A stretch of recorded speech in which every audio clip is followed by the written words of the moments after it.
Hello नमस्कार दोस्तों, एक बार फिर से आपका स्वागत है हमारे इस यूट्यूब चैनल कृषि पॉइंट पर।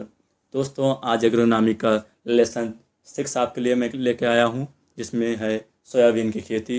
इससे पहले आपको याद होगा कि हम क्लास 11th एग्रीकल्चर इंजीनियरिंग को 3 चैप्टर तक आपको पढ़ा चुके हैं, जिसके लिंक आपको हमारे इसी वीडियो के डिस्क्रिप्शन बॉक्स में मिल जाएगी।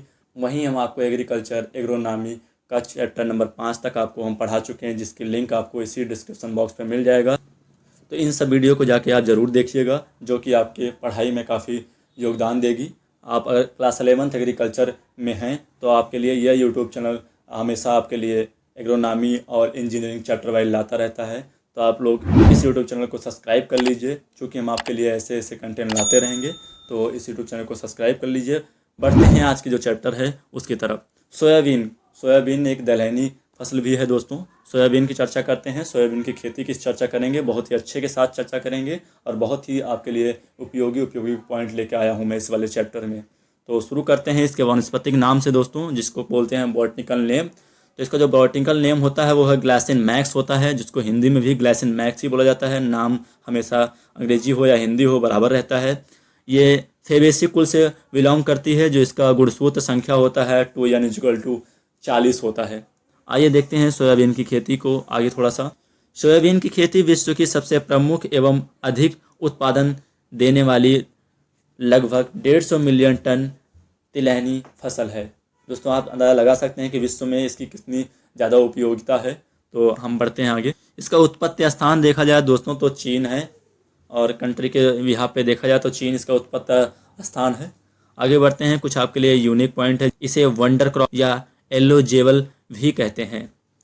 आगे बढ़ते हैं दोस्तों। सोयाबीन दलहन व तिलहन दोनों प्रकार की फसल है। आपसे ऑप्शन में पूछा जाता है कि सोयाबीन दलहन व तिलहन कौन सी फसल है, तो ऑप्शन देख के लगाइएगा। दोनों ऑप्शन में है तो आप वही टिक मारिए, क्योंकि ये दलहन और तिलहन दोनों फसल होती हैं।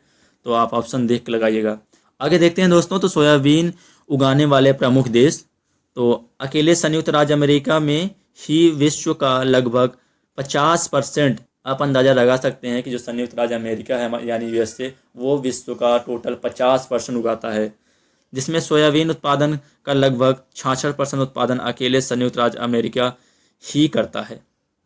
आगे देखते हैं दोस्तों अगला पॉइंट, जो भारत में लगभग 13,91,000 हेक्टेयर भूमि में सोयाबीन की खेती की जाती है, जिससे लगभग 8.4 लाख मीट्रिक टन सोयाबीन उत्पादन होता है। आगे बढ़ते हैं दोस्तों। तो भारत में सोयाबीन उगाने वाले राज्य, तो भारत में सोयाबीन मध्य प्रदेश प्रथम स्थान पर है, महाराष्ट्र द्वितीय स्थान पर है तथा राजस्थान तृतीय स्थान पर है। ये भारत में राज्यों के विभाग पे हो गया। आगे बढ़ते हैं, कुछ अन्य महत्वपूर्ण बिंदु हैं इसके, जो यूपी कैडेट एग्जाम में या फिर अन्य वनडे एग्जाम में पूछे जाते हैं। आप इसको ध्यान से देखिएगा।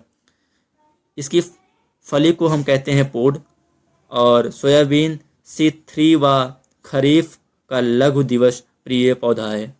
अगला जो पॉइंट है, सोयाबीन स्वपरागित फसल है। अगला जो पॉइंट है आपके लिए, सोयाबीन में प्रोटीन 40 से 42% पाई जाती है तथा तेल 20% पाया जाता है। आगे देखते हैं, सोयाबीन के प्रोटीन में लाइसिन की मात्रा सबसे ज़्यादा पाई जाती है। आगे बढ़ते हैं। अगला जो पॉइंट है दोस्तों, 600 से 850 mm वर्षा की आवश्यकता पड़ती है इसको। इसमें जिसका मृदा देखते हैं तो काली चिकनी व गहरी दोमट मृदा उपयुक्त रहती है, जिसका pH 6 से 7.5 के बीच होना चाहिए।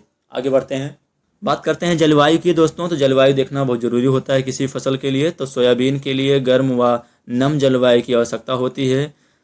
इसका बीज 15 तापमान पर अच्छा अंकुरित होता है। सोयाबीन के पौधे की वृद्धि के लिए 26 सेल्सियस से 30 सेल्सियस तापमान उपयुक्त रहता है। 10 सेल्सियस से कम पर पौधों की वृद्धि बहुत कम होती है तथा तापमान कम होने पर ही फूल देर से आते हैं। सोयाबीन की अधिकांश किस्मों में दिन की अवधि 14 घंटा से कम होने पर फूल आता है। आगे बढ़ते हैं दोस्तों। आगे बढ़ते हैं तो उन्नत किस्में की बात कर लेते हैं। उत्तर प्रदेश में उगाए जाने वाले सोयाबीन की प्रमुख जो उन्नत किस्में हैं उसमें देखते हैं तो पंथ सोयाबीन जो 1042 होता है, इसको देख लेते हैं।